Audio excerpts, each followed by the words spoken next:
After just watching the 2 new episodes premiering on Disney Plus, a continuation of the Marvel's cartoon series in the 90s, 1992's X-Men.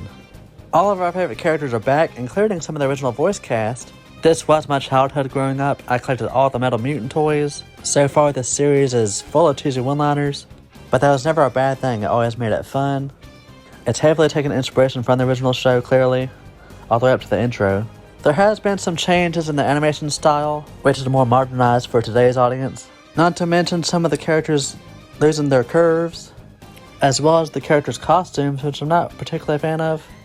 Some have become more flamboyant than others, and many would say it's woke, but it is keeping up with today's society, and I think that's a good thing, because the X-Men have always stood for what's right, featuring social issues of civil rights that reflects historical events that speaks to so many.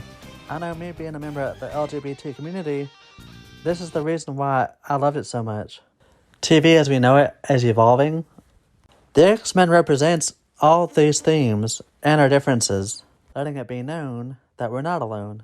It has something for everybody, and in some form we can all relate. It still manages to balance action, comedy.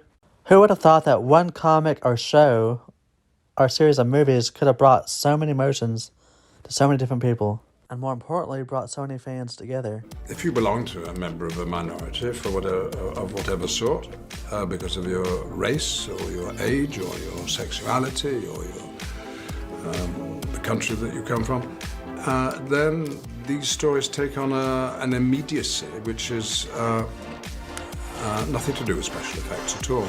Bryan Singer, when he asked me to play Magneto, was very clear about it. He said, "You're a gay man, Ian.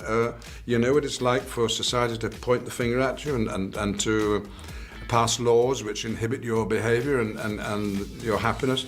That's exactly what is at the heart of X-Men, and Marvel, who published the comics on which they're based, agree.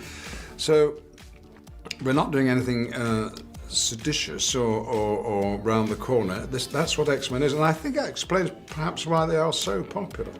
Didn't matter if you were of the white race, the black race, the brown race, or whatever. So social issues I try to get in the background or underlaying a plot. It leaves us inspired and wanting more, and that's what movies should do. Could very well be what saves the MCU. So that's my thoughts. What did you think of it?